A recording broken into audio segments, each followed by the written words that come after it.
Hey guys, Professor Bill, Comic Book University, and Doctor Strange, issue number 450. This is obviously a legacy numbering. This is a almost a standalone, as it were, and this is a fantastic comic book. Usually I see anthologies and I right away I'm like, I don't know, I don't want to see a bunch of short stories. You know what I'm saying? That's just not for me. I want a nice long story that's going to continue and going to keep me thinking and da da da da da. Nope, I was wrong with the what was it? The Fantastic Four fanfare, that one, and I was wrong with this. This was really good. This was so good. I enjoyed every single story in here. Let's get talking about all that stuff after we say, Jim Shooter, rest in peace, sir. Absolute, absolute legend, master of his craft, and the reason why Marvel still exists in the first place. Just read the thing if you don't believe me and understand there's a whole lot more behind that, where that came from. Okay, let's get talking right now about who made the comic book. We'll go on from there. So the first of these, was it 5 stories, is called The Language of Threads. The writer is Jan Michael Straczynski. The artist is Lee Ferguson. Color art, Carlos Lopez. And this story was one where we get to learn the origin of the cloak. Listen, I loves me some Jan Michael Straczynski. He is one of the best on Doctor Strange, one of the best on Spider-Man, one of the best, period, right? He has some incredible stories that will keep you thinking.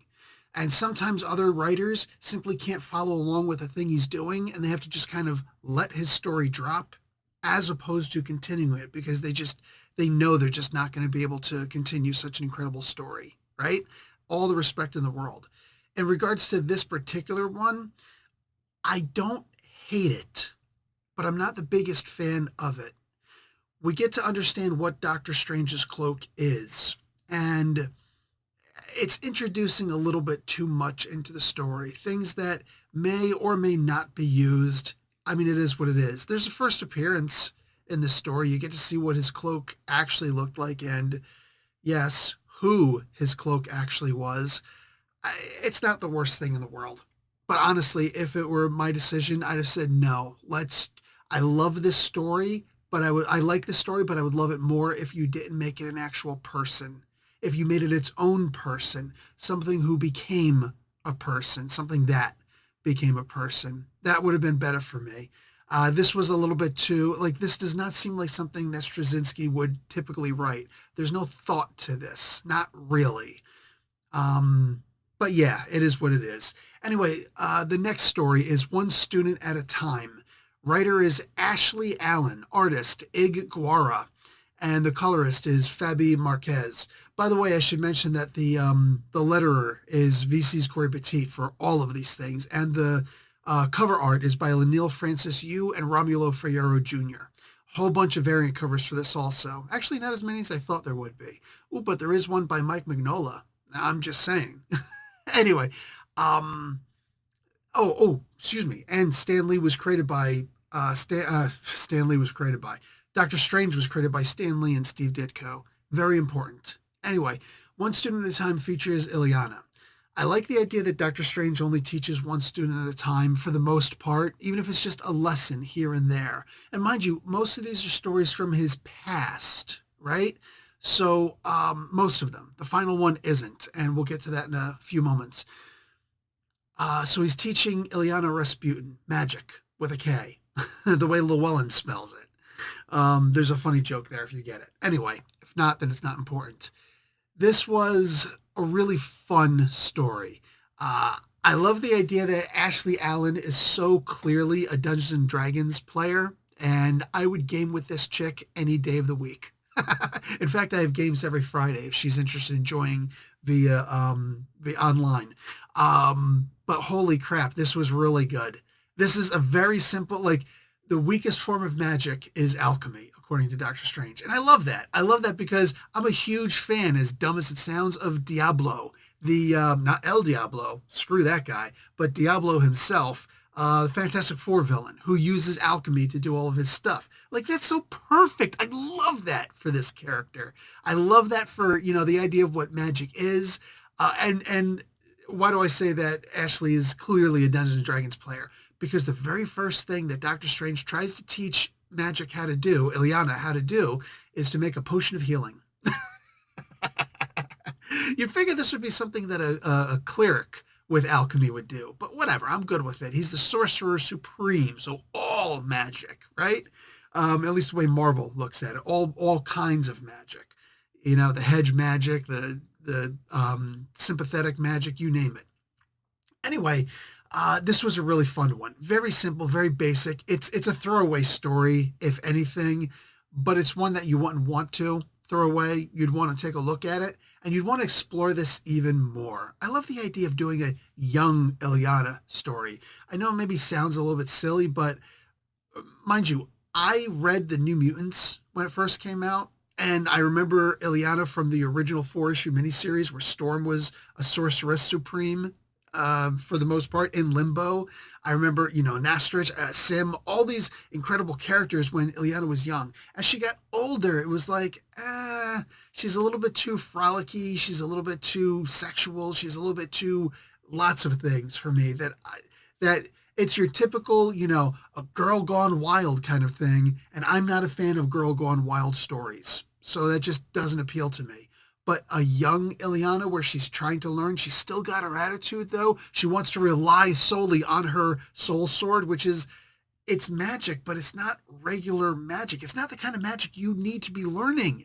This is the default. This is basically Ileana, for the most part, comes across to me like Voltron or the Megazord from Power Rangers, right? All of those old things where it's like, you ain't Jack. All the stupid little things you do, it doesn't matter. Listen, just as soon as you form the blazing sword and then do your one cut and then it's over, right? Because that's how how every single one of these stories is going to end. That's Ileana, right? I love the idea that she would be learning more kinds of magic. So a young Ileana story would be amazing. Honestly, you could mature Ileana also by giving her a student. And I think, honestly, Ashley would probably be one of the best people to do that because I'm reading this Ileana, and there's clearly so much of the current Ileana in this story, in this character, but she's enjoyable to read for me in this. I really like this, and I would love to see Ashley do more Ileana stories, at the very least. Anyway, there's that. So after that, there's The Haunting of Webster Hall. This is also, just really quick, this is the first time I remember actually reading an Ashley Allen comic. I just want to point that out. I'm really hoping to see more of her and see what else she can do. I might look her up after this. I probably should have already. The Haunting of Webster Hall. The writer is, here we go, Roger Stern, and the artist is Ron Lim. Color art by Israel Silva. Listen, the idea that I'm saying Israel Silva is the least of the great people in this particular comic book should be such an honor because I love Israel Silva's color. He's one of the best to ever do it, to ever pick up a pair of crayons as a kid and say, I could do this full time. I could do this for a living, right? That's what a colorist basically is, a guy who doesn't really mature much past doing comic books, which is actually fine because most of us men don't usually mature much past potty training to begin with. So there's that. But this was like the idea that you got Ron Lim, the guy who drew the guy who he drew the last issue and a half of Infinity Gauntlet, and he's drawn so much of the Silver Surfer and so many other things, but these are what he's mostly known for. Ron Lim, the guy who Perez, why can't I remember his first name? Oh God, okay, I'm not going to focus on this, but Perez, George Perez, geez, one of the greatest artists to ever pick up a pen and pencil, right? Not in that order, but he actually says, oh, you want me to do this Infinity Gauntlet thing, but the way that you want this drawn, I feel like Ron Lim would be the best for this. And he told me that directly. You know what I'm saying? Perez told me that directly before he died. God rest his soul, man. Holy crap. There's so much here. And then, of course, Roger Stern, the guy who wrote my favorite comic book of all time, Triumph and Torment, right? The story with Doctor Strange and Doctor Doom, Tragedy and Torment, however I said it. Anyway, Marvel graphic novel number 51, if I remember correctly. And I've got the original in hardcover. One of the absolute, probably the greatest comic book, in my opinion, ever. So anything that this guy does is going to be amazing. So was this the greatest story that I've seen in this comic book? I'm going to argue no. But what I will say is this. If you've ever gone back, or if you're like me and you've read, well, not too long, but all of us had to have gone back because Steve Ditko did this character so long ago. I mean, you got to be a lot older than me, a lot older than me to have read these when they first came out. And if you are one of those people, God bless you. All right? God bless everybody. But yeah, God bless you, man.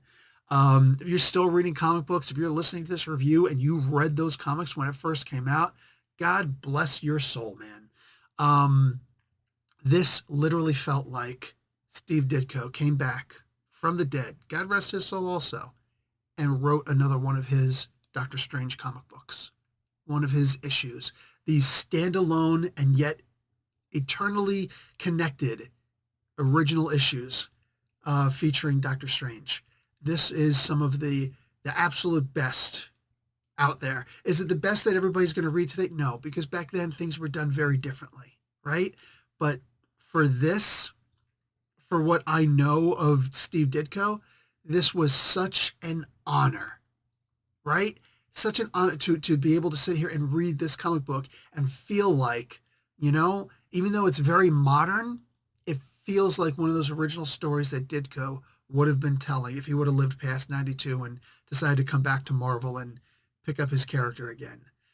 Ah, man, what an absolute honor it was to read this comic book. All like hats, if I were wearing a hat, hats off like crazy to the people who created this comic book, man. Wow, this was good. This story specifically. Astral Scars, written and directed, almost, written and drawn by Kristen Ward. One of the absolute best to do both, right? There are a lot of people who are really good at writing, not so good at drawing. A lot of people are, really good at drawing, not so good at writing. Kristen Ward is the king of all of them. He's the leader of all of the people who do both. Hands down, don't even come at me with any kind of counter offer, right?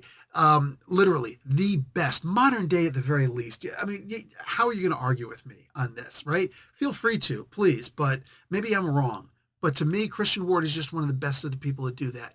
And I'm telling you right now, it is extremely hard to write a few pages of a story. It is so difficult to do something like that, right? You want a story that's going to breathe. I've tried to, make one comic book that's just one story standalone, and it was almost impossible to do with a 20 to 22 page word count, or not word count, page count. So hard to do. This guy made just a couple of pages of this, and it was a beautiful little story. I hope I get to see the character that we get to see in this again. We get to learn more about. I guess it would be a her. It presents as a her. I hope we get to see more of this. This was such an excellent, lovely little story. Wow, so good. And then the final story here is called Trolling. There's a good reason for that because it's Doctor Strange, present day on Asgard. I don't know who's been doing the current Doctor Strange comic book. I saw that there's Doctor Strange of Asgard issue 1 through 5. They explained it here in a sub note, which I love. The little editor's note. I love that they did that. That right there is like, that's going to be a strong book for me. But I'm positive it was Derek Landy, excuse me. Also, artist Ivan Ferrelli, and Dano Sanchez Almara on colors. Anyway, I could tell that it had to have been Derek Landy, and I'm sure that he's going to be writing more Doctor Strange as we go on. This was a great story. This was a standalone story, only about 5 pages long, that really expressed what's going on in the current Thor world, made me realize I should have been reading should have been reading the Doctor Strange, what's been happening in the Doctor Strange world. Yeah, I should have been reading this. I should probably go back and consider rereading or reading this stuff post-reading because it's, so good. Such an, guys, Doctor Strange issue number 450. I'm just going to say this plainly. buy this comic book. Buy this comic book and continue reading all the Doctor Strange stories that are coming out, because wow, this was so good. And what's coming is clearly going to be so good. And this is probably the second book that I've read that made me realize I screwed up by not starting to read the Doctor Strange and Doctor Doom story, Doctor Doom becoming the new Sorcerer Supreme story.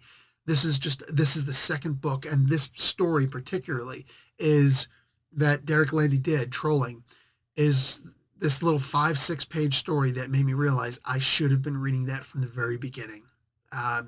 It is what it is. A lot of these stories that are coming out now, that have been coming out from Marvel have not been that good. This tells me, no, I was wrong about this one. This one, so much thought was clearly put into this, and it's an incredible, absolutely incredible story. I love what I'm reading, and I'm going to have to go back and read more. All right, guys, that's it for me. Definitely grab this book. This is such a must-have for your shelves. I almost feel like this should be a hardcover comic book. Like this 20 some odd page, 30 some odd page comic book should probably be a hardcover. Anyway, guys, love and peace. Like the video, watch an ad. Professor Bill, Comic Book University. Class dismissed.